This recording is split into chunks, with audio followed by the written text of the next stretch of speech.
Hello, Baden believers. This week we're learning about the Impressionists and especially about Claude Monet. Like we saw in that video, the Impressionists were not popular at first.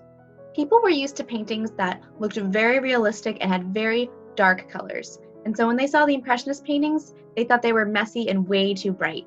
But as time went on, people started to realize that sometimes things do look the way that they look in Impressionist paintings.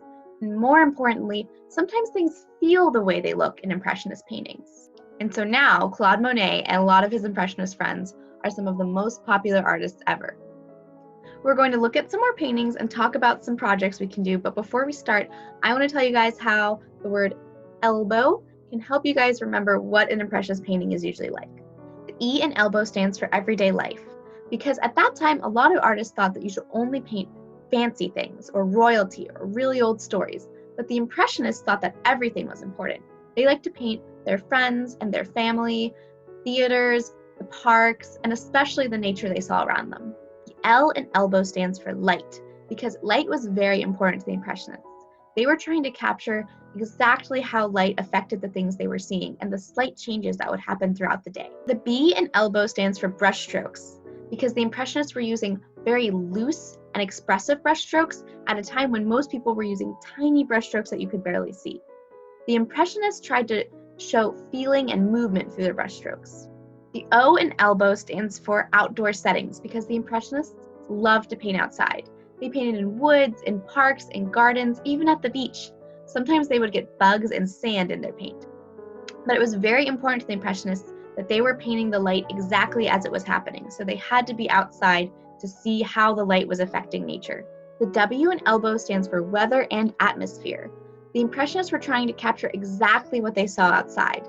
So if it's rainy, if it's cold, if it's misty, if it's windy, the Impressionists want you to be able to see that when you look at the painting.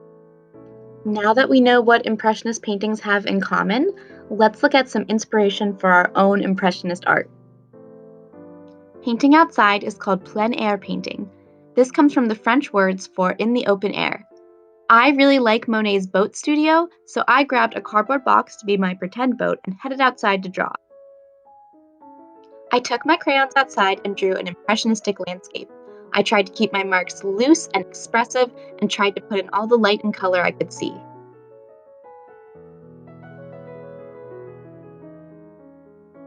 To make a floating chalk print, you need chalk pastels or sidewalk chalk and a shallow dish of water. You scrape the chalk into the water. I'm using an old gift card to do this, but you could also use a butter knife or something else that would make a good scraper. You want to scrape enough chalk powder in so that the whole surface of the water is covered. Once it is, you can cut a piece of paper down to size so that it fits into the dish of water and then lightly drop it onto the surface of the water. You might want to press all the corners to make sure that the whole piece of paper touches your layer of chalk. Then carefully lift it up and see what you got. This is a type of art that really takes a lot of experimentation. I made, I think, about 10 chalk prints. And I didn't like all of them, but the important thing is to keep trying and make it a little bit different every time. I let my chalk prints dry completely and then I decorated them with crayon. I think oil pastels would work too, but I just have crayons, so that's what I used. I thought this one looked a little bit like a water lily pond, so I added some water lilies. I thought a couple of the other ones looked like forests, so I added some trees. You could also have fun collaging on these. I made some construction paper lily pads and some tissue paper water lilies. Monet painted many pictures of the beautiful Japanese footbridge in his garden. To make my own bridge painting, first, I made a bridge out of tape on a piece of paper. I used blue painter's tape because that tends to peel off easily without ripping. Then I painted my water lily scene using expressive and loose brush strokes, and you can paint right over the tape because we're going to peel it off later. A great way to get a soft impressionistic look is to paint with a cotton ball or to paint using your fingers. That's what I did for the rest of my painting, and it was super fun. I'm adding some light shimmering on top of the water and some water lilies, of course. When the painting is totally dry, you can peel off your tape and reveal your bridge.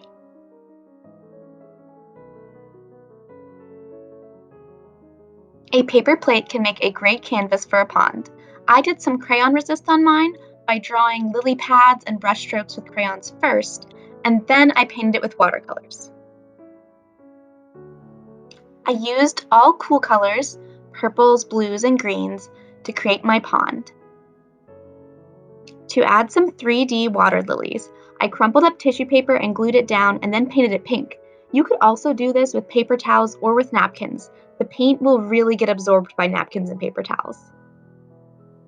I also cut out some more lily pads from construction paper. They are a very easy shape, just a circle with a little triangle taken out. That's how you can make a beautiful pond, but for an extra challenge, you can also try making a 3D bridge. You could use pipe cleaners, popsicle sticks, anything you want. I just made mine out of paper. You can make an amazing bridge just by experimenting with folding and gluing pieces of paper. I made a very simple bridge by gluing down each end of this piece of construction paper, but I decided I wanted a railing for safety, so I started experimenting with folding and gluing strips of paper. The really fun thing about this project is being an architect with whatever materials you have on hand. I used paper and glue, liquid glue, and a glue stick, but tape would also be great. A stapler would be amazing. Using recycled materials is always fun.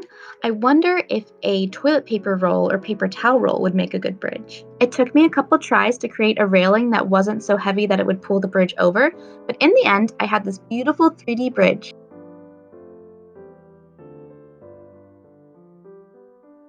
Edgar Degas is known for his beautiful drawings and paintings of ballerinas. They often have fancy and colorful costumes on. To draw a person, I start with really simple shapes, and I use a pencil so that if I make mistakes, I can erase them and try again. It is totally fine if it takes you a couple tries. You can see it took me a couple tries too. After I drew my ballerina with pencil, I traced her with Sharpie, and then I colored her with chalk pastels. You could color her with crayons or markers or whatever you'd like to use. Then I got to work on making her a 3D and colorful skirt. I took a coffee filter and drew on it with washable markers. Then I painted on it with water so that they would all blend together. I let this dry on top of a plastic lid. It's good to let the coffee filter dry on top of something plastic because if it dries on top of paper, the paper can pull the ink out of the coffee filter and your coffee filter won't be as bright. Once my coffee filter dried, I folded it, cut off the top, and glued it to my ballerina to make a very floofy skirt. Mary Cassatt moved to Paris to become a painter, but she was actually born near Pittsburgh. She is known for paintings of everyday family life and for showing how much people care for each other. You can make a drawing for someone you care about too. I found this old picture of my big sister holding me when I was a baby. I copied my drawing from this old photo, but Mary Cassatt would have drawn all her pictures with the person sitting right in front of her. You can always ask if someone would like to sit still for you to draw their portrait. Just remember, it's hard to stay still for a long time. Monet often painted the same view at different times of day or during different seasons. These paintings show us how much of a difference the light makes on what we see.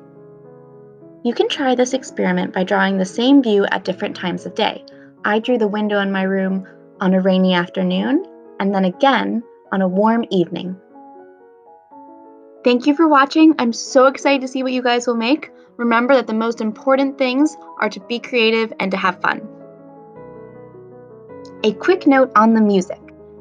The Impressionist movement in art inspired an Impressionist movement in music as well. The piece of music I chose for this video is one of the first pieces of Impressionistic music.